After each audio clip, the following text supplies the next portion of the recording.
শুরু হচ্ছে সিলেট ঢাকা ৪ লেন মহাসড়কের জমি অধিগ্রহণ, নতুন নকশা আপডেট ও ডিপিপি খসড়া চূড়ান্ত।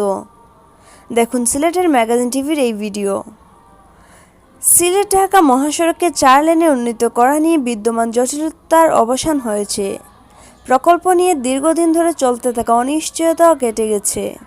এখন এই প্রকল্পের পূর্ণাঙ্গ নকশা তৈরির কাজ প্রায় শেষ। প্রকল্পের খসড়া ডিপিপিও চূড়ান্ত। ডিপিপি ও নকশা নিয়ে এডিবির সবুজ সংকেত পেলে অনুমোদনের জন্য শীঘ্রই উঠানো হবে একনেকে। প্রকল্পটি বাস্তবায়ন করবে এশিয়ান ডেভেলপমেন্ট ব্যাংক, অর্থায়নে থাকবে সরকারেরও। ঢাকা সিলেট মহাসড়ককে ৪ লেনে উন্নীত করা নিয়ে দীর্ঘদিন ধরে জটিলতা চলছিল।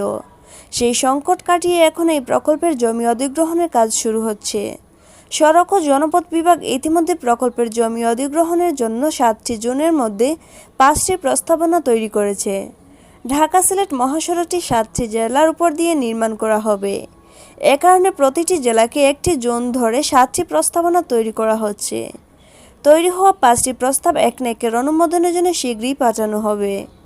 অনুমোদন পেলে খুব দ্রুত জমি অধিগ্রহণের কাজ শুরু করবে সড়ক বিভাগ। জমি অধিগ্রহণের পুরোটাই সরকার অর্থায়ন করবে। সড়ক বিভাগ সূত্রে জানা গেছে, ঢাকা সিলেট মহাসড়ককে ৪ লেনে উন্নীত করার কাজ শুরু হওয়ার কথা ছিল জানুয়ারি মাসে। সে লক্ষ্যে এ বিষয়ে অর্থনৈতিক সম্পর্ক বিভাগের ও এশীয় উন্নয়ন ব্যাংকের মধ্যে আলোচনা শুরু হয় বছরের শুরুতে। সূত্র জানায়, ঢাকা সিলেট ৪ লেন নির্মাণ প্রকল্পের পূর্ণাঙ্গ নকশা তৈরির কাজ প্রায় শেষ। সড়ক বিভাগের অতিরিক্ত সচিব চন্দন কুমার দে বলেন, নকশা আপডেট হচ্ছে। একই সঙ্গে এই প্রকল্পের ডিপিপি তৈরির কাজও চলছে। সড়ক ও জনপথ অধিদপ্তর ডিপিপি তৈরির কাজ করছে। আশা করছি শীঘ্রই ডিপিপি তৈরি হয়ে যাবে, তারপর সেটি অনুমোদনের জন্য একনেকে পাঠানো হবে। সড়ক ও জনপথ অধিদপ্তরের তত্ত্বাবধায়ক প্রকৌশলী সাব্বির হাসান জানিয়েছেন, ইতিমধ্যে প্রকল্পের ডিপিপি ও নকশা আপডেটের কাজ শেষ হয়েছে, এডিবির কাছে পাঠানো হয়েছে। তারা খসড়া ডিপিপি দেখছে। তাদের চূড়ান্ত মতামত পাওয়ার পরই ডিপিপি অনুমোদনের জন্য একনেকে পাঠানো হবে। আশা করা হচ্ছে 15 অক্টোবরের মধ্যে এই ডিপিপি একনেকে উত্থাপন করা হবে। তিনি জানান, আশা করা হচ্ছে আগামী ডিসেম্বর-জানুয়ারিতে সরকার ও এডিবির মধ্যে এই প্রকল্পের ঋণ চুক্তি সম্পন্ন হবে। সওজ সূত্র জানায়, ঢাকা সিলেট মহাসড়কের ২১০ কিলোমিটার ৪ লেনে উন্নীত করা হবে। থাকবে মহাসড়কের দুই পাশে 2টি সার্ভিস লেন। নির্মাণ হবে 6টি রেল ওভারপাস। এছাড়া বেশ কিছু আন্ডারপাস থাকবে ঢাকা সিলেট মহাসড়কে। মহাসড়কের দুই পাশে দেওয়া হবে ব্যারিয়ার, যাতে সাধারণ মানুষ থেকে শুরু করে গবাদি পশু সড়কে উঠতে না পারে।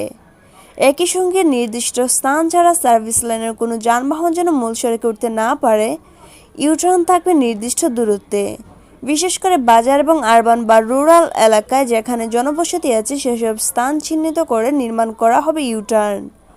সওজ সূত্র জানায়, এই প্রথমবারের মতো দেশের কোনো মহাসড়ক নির্মাণে ব্যবহার করা হবে পলিমার মডিফাইড বিটুমিন। ফলে সড়ক হবে টেকসই ও দীর্ঘস্থায়ী। 2 মাসের মধ্যে এই প্রকল্পের দরপত্র আহ্বান করা হবে। মোট 13টি প্যাকেজে সম্পন্ন করা হবে প্রকল্পের পূর্ত কাজ। আগামী বছরই এ প্রকল্পের মূল কাজ দৃশ্যমান হবে। 2013-14 সালের দিকে এডিবি প্রথম সমীক্ষা করে। এরপরও মহাসড়কের কাজ কারা করবে, এ নিয়ে নানা জটিলতা তৈরি হলে এডিবি আর বেশ দূর এগুতে পারেনি। সংশ্লিষ্ট সূত্র জানায়, ঢাকা সিলেট মহাসড়কে 4 লেনে উন্নীত করতে শুরুতে এডিবির সঙ্গে কথা হচ্ছিল সরকারের, কিন্তু মধ্যে চীনের অর্থায়নে G2G ভিত্তিতে এ মহাসড়ক 4 লেনে উন্নীত করার জন্য 2017 সালের অক্টোবরে চায়না হারবার ইঞ্জিনিয়ারিং কোম্পানির সঙ্গে চুক্তি করেছিল সরকার। কথা ছিল 2018 সালের প্রথম দিকেই প্রকল্পের কাজ শুরু হবে, কিন্তু চায়না হারবার ইঞ্জিনিয়ারিং এ প্রকল্পের জন্য যে ব্যয় প্রস্তাব করেছিল তা সড়ক ও জনপথ অধিদপ্তরের প্রাক্কলনের চেয়ে প্রায় 42% বেশি। তাই তাদের প্রস্তাবটি সড়ক পরিবহন ও সেতু মন্ত্রণালয় গ্রহণ করেনি। এ নিয়ে দুই পক্ষের মধ্যে রশি টানাটানি শুরু হলে প্রকল্পটি ঝুলে যায়। এক পর্যায়ে সরকার নিজস্ব অর্থায়নে এ প্রকল্পের কাজ করার সিদ্ধান্ত নেয়। এজন্য ডিপিপি তৈরিও করা হয়।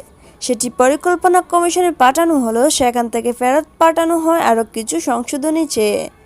সড়ক বিভাগ তা সুবিন্যস্ত করে ডিপিপি পরিকল্পনা কমিশনে পাঠায়।